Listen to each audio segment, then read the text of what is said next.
Hi, my name is Lisa Montgomery, writer at herheartforgot.com. I want to talk to you about the story of Hagar, an incredible, powerful story. And man, Hagar had a hard life, that's for sure.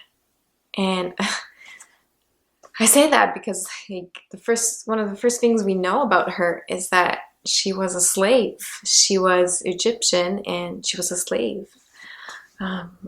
Where did she come from? How did she get to be Sarai's slave? Some midrash interpretation have supposed that she was one of the servants given to Abram in Egypt by the Pharaoh. And if you remember, Abram told his wife Sarai, "Don't tell them that you're my wife. Tell them you're my sister. Otherwise, you're so beautiful, they'll kill me because of you." And so that's what Sarai did. She pretended to be Abram's sister.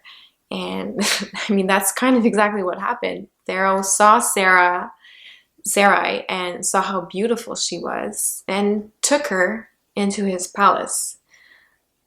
He took her basically as a sex slave, and Abram, wanting to save his own skin, allowed that to happen. But in return, the Pharaoh gave Abram lots of livestock and servants. Abram became really rich because of this. And so some think that Hagar was one of these servants or slaves that were given to Abram when Pharaoh discovered that Sarai wasn't Abraham's wife. He sent them away. So maybe that's where Hagar come from. She was taken from her homeland, her family, and sold as a slave, sent to wander in the desert with an old man and his wife. But that must have been really hard. And we come to Hagar's story. The first time she's mentioned by name is as Sarai's slave.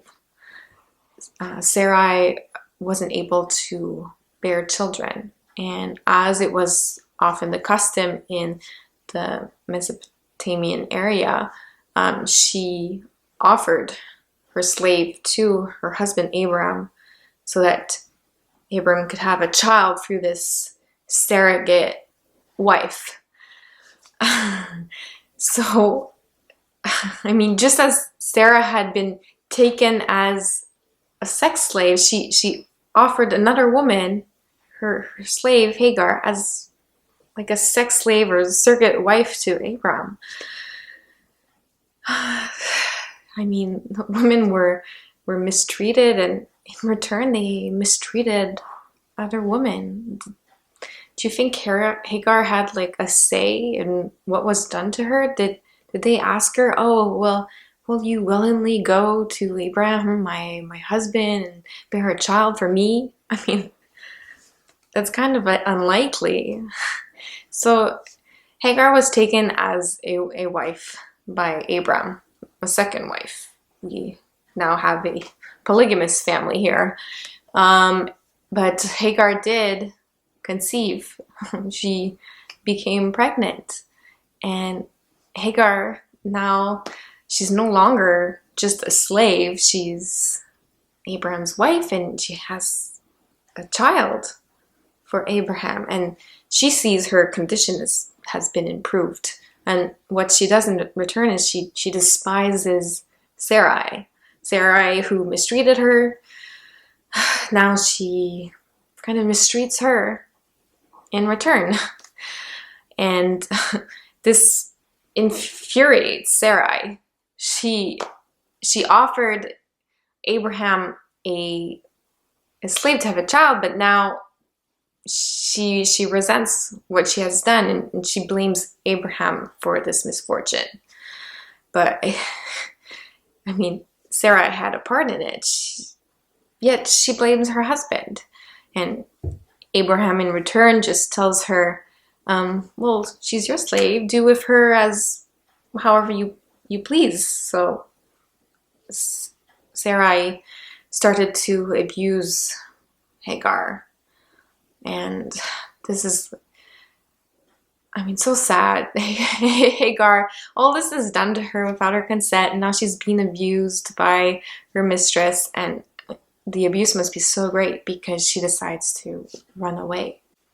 She wanders out into the wilderness, and her pain and suffering must have been so great that she would risk being taken by someone in the wilderness, attacked, raped, or whatever that could happen to women alone in the desert, and just to escape Sarai. But this is when things start to turn a little bit for her. This is when God saw her distress, and we read, "The angel of the Lord found Hagar near a spring in the desert. It was a spring that is beside the road to Shur. And he said, 'Hagar, slave of Sarai, where have you come from and where are you going?' 'I'm running away from my mistress Sarai,' she answered.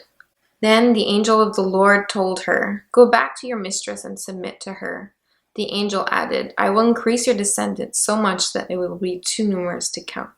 The angel of the Lord also said to her, 'You are now pregnant, and you will give birth to a son.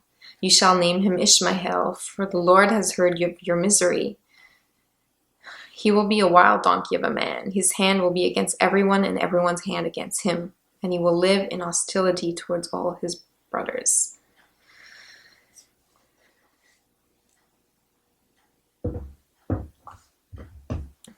So, just as God had blessed Abraham and promised him that he would have descendants as numerous as the stars that he could count in the skies, now he's telling Hagar, this slave woman, that he will bless her, and through the son that she has conceived, she will have descendants that are like beyond counting. It's almost like she'll have even more descendants than what was promised to Abram. And her response is really beautiful. She says, so she named the Lord who spoke to her, "You are El Roi," for she said, "Have I really seen God and remained alive after seeing him?" So Hagar named God El Roi, the God who sees me. She's the first person to have the honor to name God, give him like a personal name to describe him. It's such an honor. Even Abraham didn't have that honor. So she returns to Sarai, and we're not too sure how she's treated by Sarah as she returns, but she's asked by God to go back and submit, or to humble herself before her mistress.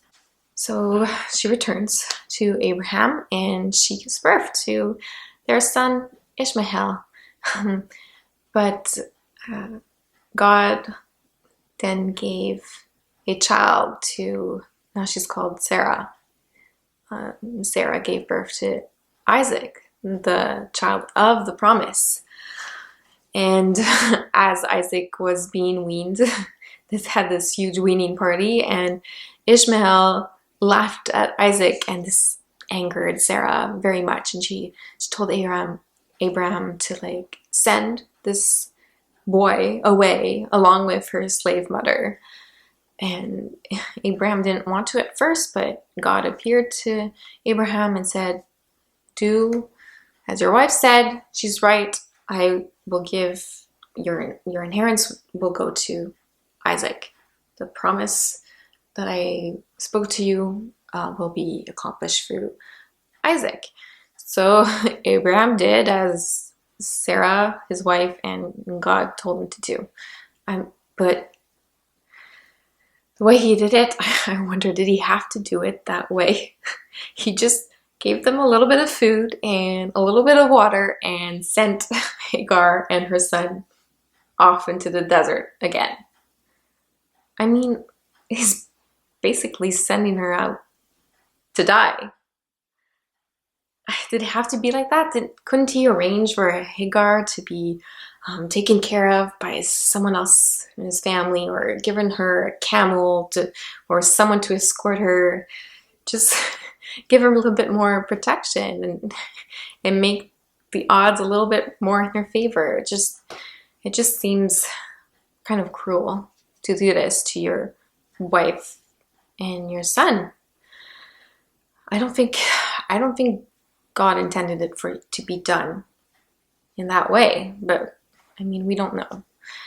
And so, I mean, it's not a surprise, but their food and water ran out, and then Ishmael was getting really weak, and Hagar could see that she was going to lose her son. She probably realized she was going to die herself.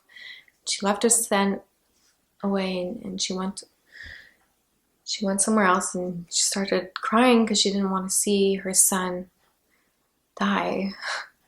And so God comes to her a second time, and he helps her take heart and provides some water for them, and promises that Ishmael will be made into this great nation. Hagar was just a slave and a foreigner and a woman, yet God saw her in her distress, and he came to her, strengthened her, fortified her. I mean, if you've ever been mistreated like her, I hope this can comfort you that God sees you, and he can rescue you and give you strength.